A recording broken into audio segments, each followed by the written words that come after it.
অভিভাবকের গল্পটা বেশ মজার। সাবেক ক্রিকেটার সানোয়ার হোসেন আমাদের সঙ্গে রয়েছেন, আপনাকেও স্বাগত।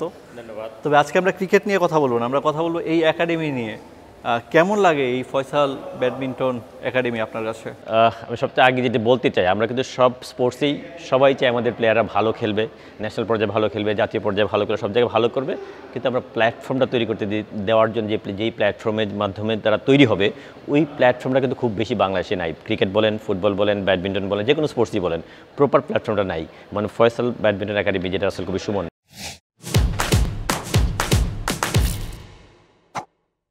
এটা অ্যাস্টাবলিশ করেছে লাস্ট বিগত কয়েক বছর যাবৎ কন্টিনিউ করছে। এটা একটা খুব আইডিয়াল একটা প্ল্যাটফর্ম, যেখানে ছেলেরা মেয়েরা মানে খেলাধুলা শিখতে পারবে। প্লাস হলে নট অনলি যে সবাই যে ন্যাশনাল পর্যায়ে খেলবে তা না, যে একটা আইডিয়াল পরিবেশ এখানে রিক্রিয়েশন, মেন্টালি বলেন, ফিজিক্যালি বলেন, ছেলেমেয়েরা ভালোভাবে তৈরি হবে। এটা যেন একটা মনে হয় একটা আইডিয়াল। সব থেকে মজার ব্যাপার হচ্ছে বাড়ির ছাদে এটা করা, এটা সচরাচর আমরা দেখি না ঢাকা শহরে।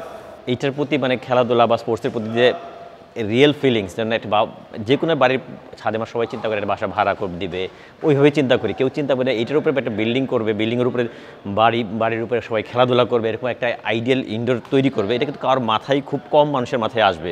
এই চিন্তাভাবনাটা খুব এক্সিকিউট করারও নট ইজি। এর এত সুন্দরভাবে অর্গানাইজ করে মোটামুটি ইন্টারন্যাশনাল স্ট্যান্ডার্ডে যেভাবে একটা ব্যাডমিন্টন কোর্ট হয়, ওই স্ট্যান্ডার্ড তৈরি করে এটা একটা ডেফিনেটলি একটা ডিফারেন্ট, ওই স্পোর্টসের থেকে ভালোবাসা থেকেই মনে হয় তৈরি হওয়া। এক্স্যাক্টলি। এবং আপনি স্পোর্টসের মানুষ, অনেক বাচ্চা আসেন যারা শখের বসে এখানে খেলেন, খেলাটা শেখে। অবশ্যই, কারণ সবাই, আমার মনে হয় যে স্পোর্টসটা খালি নট অনলি সবাই তো আর ন্যাশনাল টিমে খেলবে না, সবাই টপ পর্যায়ে খেলবে না, কিন্তু খেলাটা যে কত ইম্পর্টেন্ট মেন্টালি, ফিজিক্যালি। বা আমরা জানি আমাদের বাচ্চারা মানে যে এত স্পোর্টসের বাইরে, এত গেমসের মধ্যে, টিভির মধ্যে সব বেশি মানে কন্ট্রোল এটার মধ্যে চলে আসছে।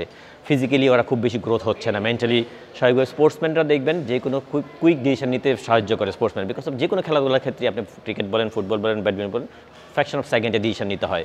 যে কোনো লাইফের যে কোনো ডিসিশনের ক্ষেত্রেও কিন্তু এটা ডেফিনেটলি ওইটা খুব বেশি কাজে লাগে।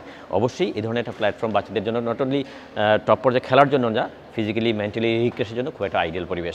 নট অনলি, আমি আরেকটা জায়গায় বলবো, এখানে শুধু কিন্তু বাচ্চারাই খেলে না, কিন্তু এখানে কিন্তু সিনিয়র কর্পোরেট পিপলরাও খেলে। রাত্রেবেলা হয়তো ওনারাও, আমাদের কারোর জন্য রিক্রিয়েশনের জন্য খুব একটা ভালো প্ল্যাটফর্ম নাই। যারা হয়তো প্রফেশনাল খেলে না, প্রফেশনাল জব করে, তাদের রিক্রিয়েশনের জন্য একটা বড় প্ল্যাটফর্ম কিন্তু এই জায়গাটা এফবি। আমি একটু পূর্ণতার কাছে যাব, ওর কাছে জানতে চাইবো যে এখানে খেলে তোমার কেমন লাগে, তুমি কি ঠিকঠাক শিখতে পারো কি না? কিন্তু ওয়াহিদুল স্যার, সুমন চাচ্চু জাতীয় পর্যায়ে অনেক বড় প্লেয়ার, ওদের কাছ থেকে শিখতে পারা, হাতে কলমে শিখতে পারাটা আমাদের জন্য একটা অনেক বড় ব্যাপার। ওরা ধৈর্য সহকারে আমাদের মানে সব ধরনের কোয়েশ্চেন্স করা যায়, সব কিছু জিজ্ঞেস করা যায়, সেটা খুবই ভালো লাগে।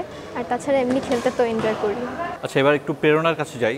পড়াশোনা, ব্যাডমিন্টন খেলা কতটা কঠিন, আর এখানকার পরিবেশটা নিয়ে যদি জানতে চাই। পড়াশোনা, ব্যাডমিন্টন দুইটা আমার কাছে ম্যানেজ করতে একটা ছোটোখাটো একটা যুদ্ধের মতো, কারণ যেহেতু আমি ব্রিটিশ ল পড়ছি, অনেক পড়া, তারপর রুটিন, সব কিছু, আরও আমি গান করি, আরও অ্যাক্টিভিটিস করি, সব কিছু মেনটেন করে এটা ম্যানেজ করা ইটস ভেরি টাফ। বাট আমার কাছে মনে হয় যে পড়াশোনা সব ম্যানেজ করে 1 ঘন্টা আমি কম ঘুমিয়ে বা 1 ঘন্টা বন্ধুদের সাথে কম আড্ডা দিয়ে এখানে আসি, খেলতে আসি, তাহলে দ্যাট গিভস মি এনার্জি। ওটা আমাকে একটা অন্যরকম এনার্জি দেয়।